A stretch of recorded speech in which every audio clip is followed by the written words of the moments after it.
हजारों गांव इलाहाबाद रे पैदल चल करवाया है।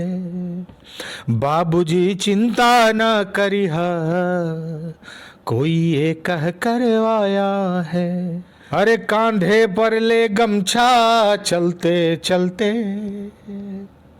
जीत ही लेंगे एक दिन लड़ते लड़ते। ऐ उदास मौसम उदास नहीं होना, सुख दुख का चलता रहता है अपना जादू टोना। केवल नाम लेने से नीलोत्पल मृणाल नाम लेते ही एक बहुत बड़ा चेहरा सामने आता है। एक लोक गायक के साथ अगर देखें तो लेखक, साहित्य की धरोहर और सबसे बड़ी चीज़ रही कि युवाओं की धड़कन। युवाओं के लिए सबसे देखा जाए तो एक प्रेरणा पुरुष के रूप में हैं। और अगर लेखक की बात करें तो ऐसे लेखक हैं जिनका कोई सानी नहीं है। आज प्रयागराज में हैं और प्रयागराज में सबसे पहले NBT ऑनलाइन की तरफ से आपका हम स्वागत करते हैं। बहुत बहुत आपका धन्यवाद और NBT का धन्यवाद कि आपने मुझसे बात करने के लिए समय निकाला।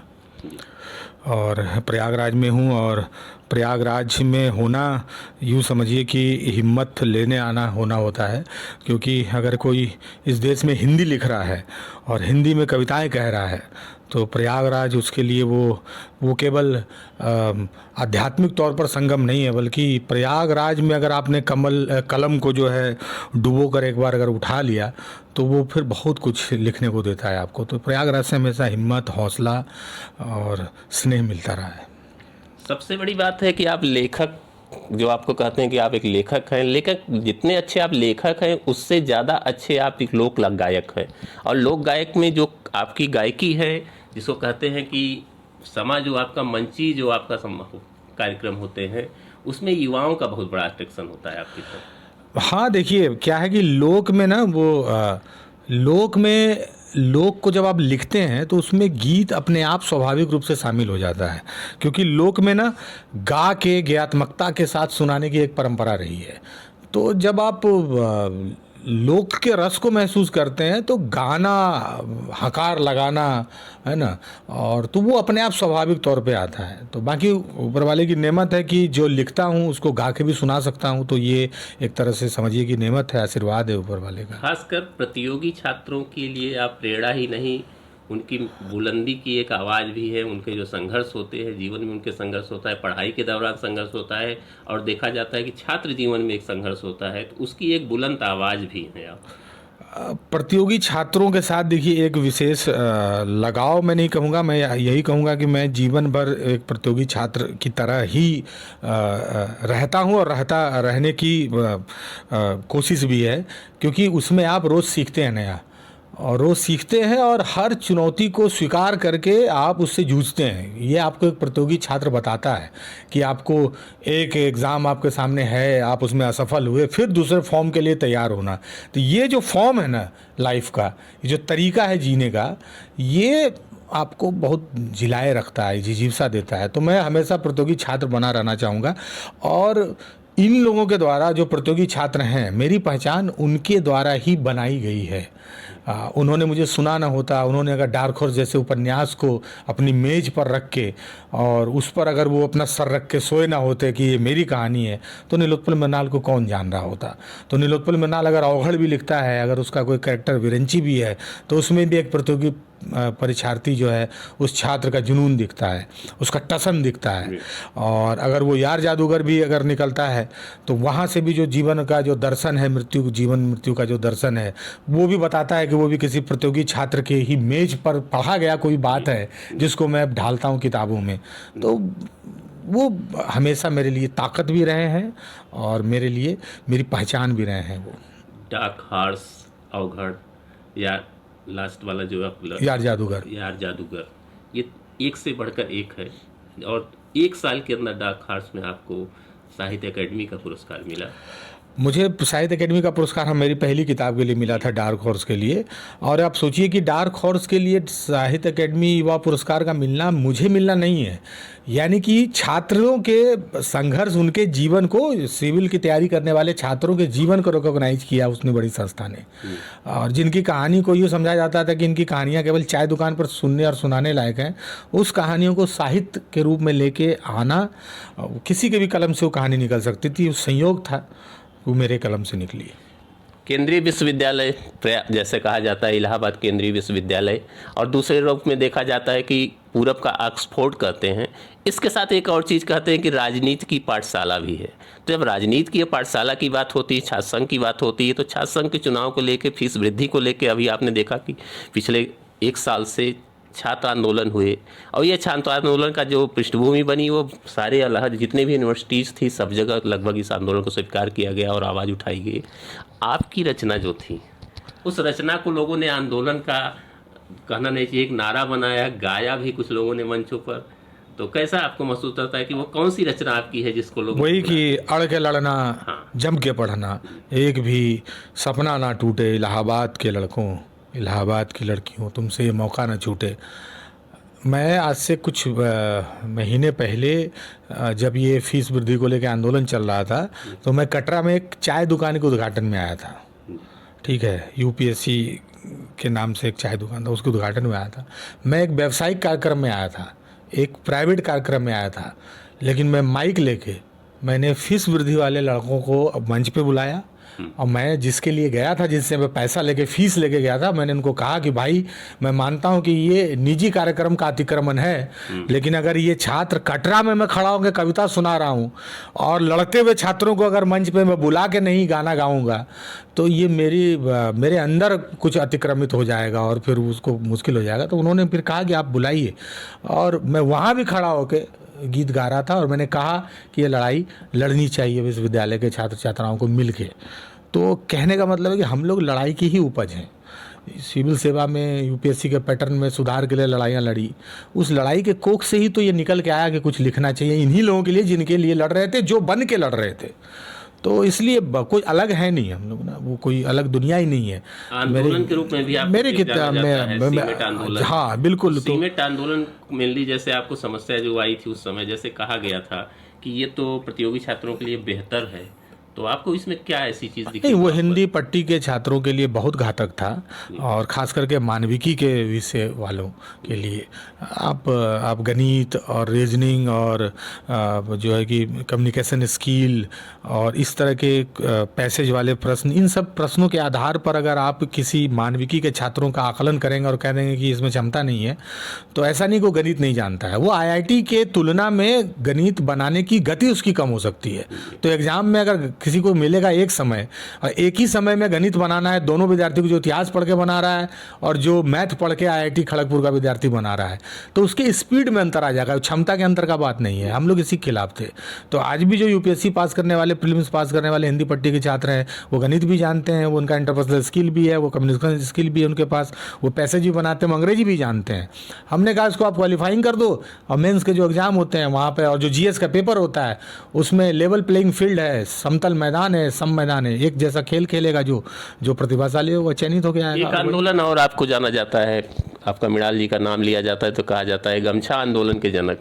तो ये गमछा आंदोलन गमछा आंदोलन कुछ नहीं है, तो स्वतःस्फूर्त लोगों का अपना सोशल मीडिया पे खड़ा किया गया एक तूफान था जिसमें गमछा लहर रहा था। मुझे एक होटल में गमछा ले जाने से रोका गया। मैंने बस यही किया कि मैंने उस घटना को अपना एक छोटा मोटा घटना मान के मैं उसको भूला नहीं, मैंने उसको सोशल मीडिया पर रखा और मैंने कहा कि ये जो भी हमारा पहनावा है, जो भी हमारा तरीका है जीने का, अगर वो अश्लील नहीं है और उसको करने से या उसको पहनने से अगर समाज में कोई गरिमा नहीं भंग हो रही है, तो फिर उसको लेके कोई भेदभाव नहीं होना चाहिए। बस यही बात सोशल मीडिया पर रखी, तो फिर गमछा वाला एक हम थोड़ी ही है, तो पूरा दुनिया, हाँ, तो कपार पे मुरेठा बांधे हुए है, तो वो लोग बांधा। ये पहचान क्या आपको बिहारी होने के लिए भी मिली है?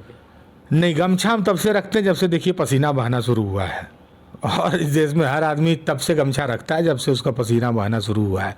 और पसीना बहना शुरू कब से हो जाता है, ये आप उत्तर भारत के किसी युवा से पूछिए, चाहे दक्षिण भारत के युवा से पूछिए, वो बता देगा कि उसका संघर्ष कब से शुरू हो जाता है। प्रतियोगी छात्र अपने घर से जब निकलता है अपने माँ के आशीर्वाद तो बस वो लेके, खासकर जैसे आपने एक गाना गाया था इलाहाबाद के लड़कों के लिए, और उसमें आपने बलिया, गोरखपुर और आजमगढ़ पटरियों से चढ़ के आया है। तो ये पटरियों से चढ़ने वाली आपकी रचना कहाँ से आपको प्रेरणा मिली? वही है, जिस रास्ते हम लोग आए हैं। मैंने कोई शॉर्टकट नहीं बताया, मैंने उसी रास्ते को गीत में रखा जिस रास्ते से हम आए हैं। कि हजारों गांव इलाहाबाद पैदल चल के आया है, हजारों ख्वाब का लश्कर पटरिया चढ़ के आया है, कई गाँवों का गुलमोहर साख से झड़कर आया है, बाबूजी चिंता ना करिए कोई ये कहकर आया है, कई बेटियों का हौसला भी बाप से लड़कर आया है, तो जम के पढ़ना और अड़ के लड़ना, एक भी सपना ना टूटे, इलाहाबाद के लड़कों तुमसे ये मौका ना छूटे। तो ये बात, ये लिखना नहीं है, ये बस अपनी कहानी को रख देना है।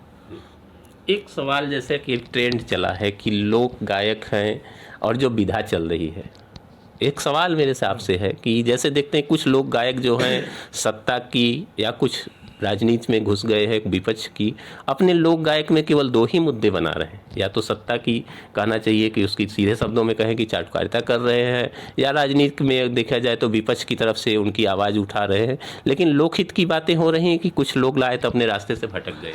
देखिए, आप अगर मुझसे एक लोक कलाकार, लोक के लेखक के रूप में बात करेंगे तो उसका विधान बहुत विस्तृत है।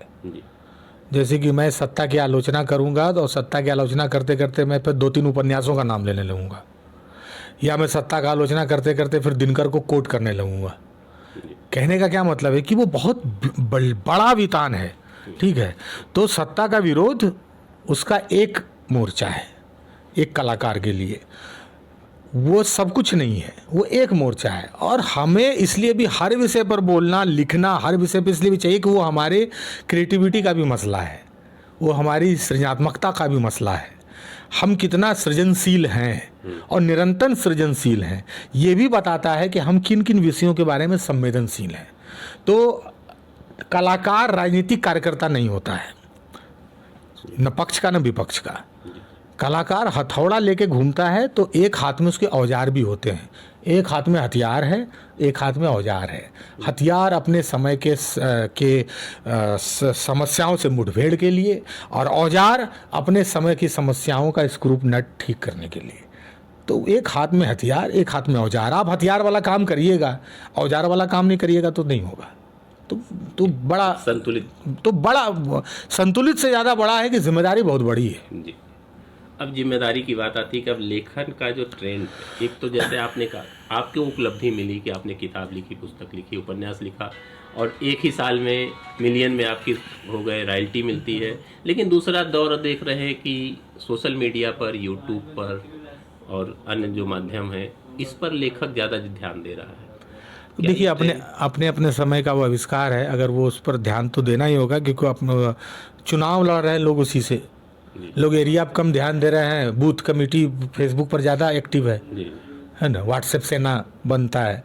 तो कहने का कि ये मतलब है कि वो अपने समय का आविष्कार है, इंटरनेट 5G के रथ पर सवार है, तो उस रथ पर सबको चढ़ना होगा। आप अपने अपनी विधा में चढ़ रहे हैं। NBT, अभी मैं, एक ज़माना था जब नवभारत टाइम्स हाथ में लेके हम पढ़ते थे, हमने नहीं सोचा था कि वो डिजिटल के फॉर्म में आएगा। आज आप उस डिजिटल की दुनिया में सबसे आगे चल रहे हैं। इसका यही है कि आपने अखबार भी रखा, कागज़ की दौड़ में अपने को बनाए रखा, और इस रेस में भी अपने को उतारा, तो अपने को परिमार्जित करके आप आगे लेके आए। वही बात है। तो लेखक, कलाकार, सबके लिए ज़रूरी है कि इंटरनेट का भी सदुपयोग करें, यूट्यूब पर वो भी दिखे। तो वो है अपने समय के आविष्कार का मसला, जिसका सदुपयोग हम लोग सबको करना है। प्रयागराज में आए हैं, प्रयागराज में लगभग देखा जाए तो लाखों की संख्या में प्रतियोगी छात्र हैं, युवा हैं। बिल्कुल। उनके लिए क्या संदेश देना चाहेंगे? उनके लिए एक 2 पंक्ति गाता हूँ कि रोज़ सुबह उम्मीद बनता है, शाम तक में ढलता है, फिर उम्मीद बनता है। तो ऐसे बीच में भी, इस फ्लक्चुएट होते ऊपर नीचे में भी, इस लचकते हुए क्योंकि अब मनोदशा में भी एक उम्मीद बनाए रखने का बाद, मैं उदास मौसम उदास नहीं होना, है उदास मौसम, उदास नहीं होना, सुख दुख का चलता रहता है अपना जादू टोना, है उदास मौसम, उदास नहीं होना। तो सुख दुख अपना जादू टोना करता रहता है, उतार चढ़ाव जीवन में आता रहता है। ज़रूरत है लड़िए, टिके रहिए, अंत में आपका हिसाब तभी होगा जब आप टिके हुए दिखेंगे। तो वही है। एक अंतिम इलाहाबाद है, प्रयागराज है, बदला हुआ नाम प्रयागराज है और प्रयागराज इनकी पुरानी पहचान है। लेकिन इलाहाबाद जैसे कहा जाता है, इलाहाबादी जैसे कहा जाता है, बिहारी और इलाहाबादी, तो बिहारी और इलाहाबादी का जो सम्मिश्रण है यहाँ, एक जो सबसे बड़ा आपका प्यारा गीत है और ख़ासकर देखा जाए तो हम युवाओं के लिए जैसे बहुत से लोग से पसंद करते हैं, संघर्ष का है और एक बुलंद आवाज़ है। उस बुलंद आवाज़ के लिए लोग आपको जानते हैं। तो क्या हमारे एनवीटी के हमारे जो दर्शक हैं, हमारे जो चाहने वाले हैं, और आपको जो चाहने वाले हैं, क्या वो चंद लाइनें आप हमें सुनाएंगे उसी बुलंद आवाज़ में? अरे कांधे पर ले गमछा चलते चलते, जीत ही लेंगे एक दिन लड़ते लड़ते, है अपनी मंजिल पर्वत की ऊंचाई है, एक दिन में होती कहाँ चढ़ाई है, चढ़ ही लेंगे एक दिन चढ़ते चढ़ते, अरे जीत ही लेंगे एक दिन लड़ते लड़ते, कांधे पर ले गमछा चलते चलते, जीत ही लेंगे एक दिन लड़ते लड़ते। प्रसिद्ध रचना है। कोई बलिया दवरिया, कोई रे आजमगढ़ से आया है, हजारों गाँव इलाहाबाद रे पैदल चल करवाया है, बाबूजी चिंता न करिहा, कोई ये कह करवाया है, हजारों ख्वाब का लश्कर पटरियाँ चढ़ कर आया है, कई बेटियों का हौसला भी बाप से लड़ कर आया है, कई गाँवों का गुलमोहर साख से झड़ कर आया है, जम के पढ़ना अड़ के लड़ना, एक भी सपना ना टूटे, इलाहाबाद के लड़कों तुमसे मौका ना छूटे, इलाहाबाद की लड़कियों तुमसे ये मौका ना छूटे। जय हो। क्या आपका विचार कभी फिल्मों में भी जाने का है? देखिए, विचार तो सब आदमी का रहता ही है। अब फिल्म कब बुलाता है ये देखते हैं, लेकिन हम जैसे लोग ही अब जा रहे हैं, ये भी बात है। अब मुंबई को जो है, मुंबई के जो समुंदर का ईंधन था वो जितना था डालने लगा है। अब तो गंगा यमुना सरयू का पानी भी अब मुंबई चला रहा है ना। तो अब गंगा यमुना सरयू का पानी जब ईंधन बन के मुंबई का इंजन चलाने लगेगा तो उसमें हम लोग आ ही जाएंगे कहीं ना कहीं। तो अब जब आप देखते हैं कि मनोज वाजपेयी और पंकज त्रिपाठी जी जैसे लोग आज के दिन में मुंबई के पारंपरिक सुपर स्टारों पर भारी पड़ते हुए आपको दिखते हैं, आपको जब देखने लगते हैं तो आप समझ लीजिए कि वक्त माहौल बदलने लगा है। तो निश्चित रूप से हम लोग भी पीछे पीछे कहीं ना कहीं दिखेंगे कभी ना कभी। धन्यवाद। अभी आप सुन रहे थे जो एक यूपीएस परीक्षा की सिविल की तैयारी करते करते लोक गायक बन गए, आज युवाओं की धड़कन बन चुके हैं। नीलोत्तम मृणाल जी की जो रचनाएं हैं, उनका जो बातें हैं, वो जितना ही जाने जितना भी सुने कम है। प्रयागराज में है, प्रयागराज में एक साहित्यिक कार्यक्रम है ठिठोली, जिसमें शामिल होने आए हैं और इसी दौरान हमने ये इंटरव्यू प्रयागराज से किया। प्रयागराज एनपीटी के लिए वीडियो जर्नलिस्ट संजीव कुमार के साथ मैं शिवपूजन सिंह। धन्यवाद।